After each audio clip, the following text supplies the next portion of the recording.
Alors la formation Sénèque, c'est une formation qui est destinée aux administrateurs de coopératives. Elle est organisée par la coopération agricole. Elle réunit différents administrateurs de différentes COP, aussi bien viticoles que céréalières, mais aussi coopératives d'élevage.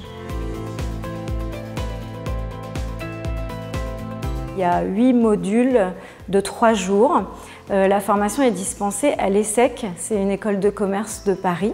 Alors, quelques exemples de modules. On a eu un module sur la gouvernance des coopératives, un module sur la stratégie, un module communication, développer son leadership, et un module qui est sous forme de voyage d'études. Donc, en général, 1 ou 2 participants de la formation Sénèque organisent un voyage d'études dans sa région.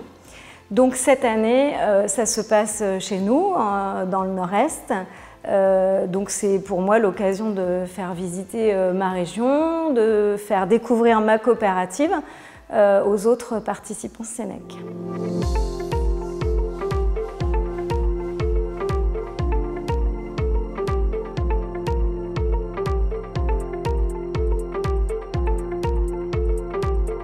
On échange beaucoup avec d'autres administrateurs de coopératives complètement différentes de la nôtre et c'est un échange hyper intéressant. Donc ça permet de partager des expériences des uns et des autres et de se rendre compte que finalement on a tous un peu les mêmes problèmes.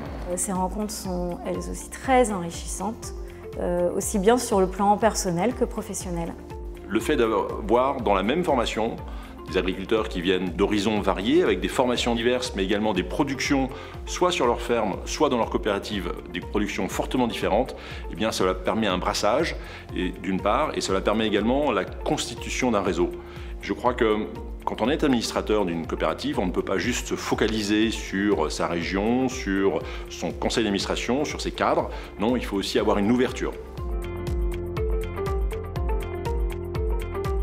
Dans le monde des coopératives, monde dans lequel la transparence est la règle, l'administrateur doit être en capacité de poser des questions et d'obtenir des réponses. Effectivement, c'est quand même très différent de gérer sa ferme que de gérer une coopérative telle que Vivessia et en plus avec sa dimension groupe. Le fait que je fasse partie du conseil de surveillance de Vivessia Industrie, pour moi c'était indispensable de me former pour être à la hauteur de ma mission.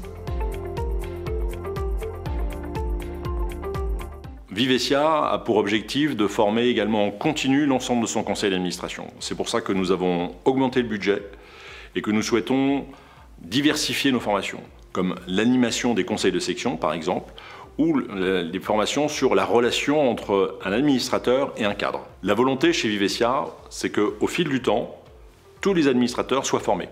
Actuellement, l'ensemble des membres du bureau, à une exception près, a été formé chez Sénèque.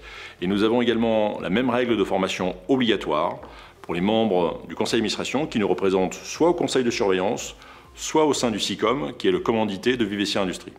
Toutes ces formations, au final, ne servent qu'à 3 choses. Tout d'abord, pousser à l'innovation. L'innovation pragmatique, celle qui sert au quotidien. Pousser également à la recherche de l'excellence, parce que nos organisations doivent être excellentes afin de sortir les meilleures marges. Et puis enfin, parce que nous sommes dans un monde changeant, être capable de se remettre en question, ce qu'on appelle souvent l'agilité. Voilà à quoi servent et à quoi doivent servir les formations des administrateurs et des administratrices de Vivessia. Cette formation, ce n'est que du positif et j'encourage tous les administrateurs de coopératives à se former.